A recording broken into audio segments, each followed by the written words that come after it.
Միլիարդատեր գործարար Սամվել Կարապետյանը քննչական կոմիտեում է, նա հարցաքննվում է։ Այս մասին հայտնում են իրավապահ համակարգում Factor TV-ի աղբյուրները։ Թե ինչ կարգավիճակով է գործարարը հարցաքննվում, հայտնի չէ։ Կեսգիշերն անց ժամը 3-ի սահմաններում Կարապետյանը դուրս է եկել Երևանում գտնվող իր առանձնատնից եւ իրավապահների հետ հեռացել։ Լրագրողների հարցին, թե ուր եք տանում, գործարարին ուղեկցող փոխոստիկանապետը չի պատասխանել։ Նշենք, որ 3 խուզարկություն է եղել Կարապետյանի տանը եւ կան բերման ենթարկվածներ։ Նախքան խուզարկությունները News-am-ը կարճ տեսանյութ էր հրապարակել, որում Տաշիր գրուպի սեփականատերն ասում է. «Քանի որ ես միշտ եղել եմ հայ ժողովրդի եւ հայ եկեղեցու կողքին, ունենալու եմ անմիջական մասնակցություն։ Եթե չհաջողվի քաղաքական գործիչներին, ուրեմն մենք էլ մեր ձևով ենք մասնակցելու այդ ամեն ինչին»։ Կարապետյանի այս հայտարարությանն ի պատասխան Facebook-ում կոշտ գրառումներ էր արել Նիկոլ Փաշինյանը։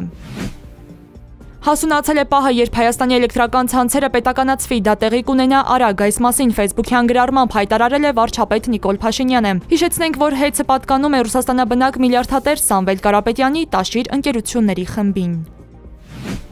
Փաշինյանն աշխատանքից ազատել է ազգային անվտանգության ծառայության տնօրեն Արմեն Աբազյանին։ Այս մասին Factor-am-ը տեղեկանում է վարչապետի համապատասխան որոշումից, որն է եղել ազատման պատճառը, պաշտոնական տեղեկություններ չկան։ Ազգային անվտանգության ծառայության տնօրենի պարտականությունների կատարումը ժամանակավորապես վերապահվել է ազգային անվտանգության ծառայության տնօրենի տեղակալ Անդրանիկ Սիմոնյանին։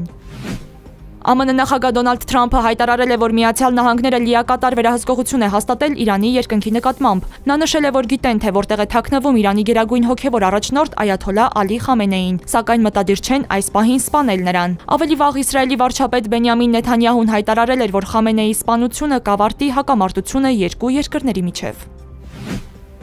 Իսրայելական կողմը կրակ է բացել Գազայում բեռնատարներից օգնություն ստանալու փորձ կատարող ամբոխի վրա, որի հետևանքով ըստ բժիշկների զոհվել է առնվազն 59 մարդ, վիրավորվել 221-ը, հայտնում է Reuters-ը։ Իսրայելական բանակը ըստ լրատվամիջոցի խոստովանել է, որ կրակ է բացել տարածքում եւ հայտարարել է, որ հետաքննում է միջադեպը։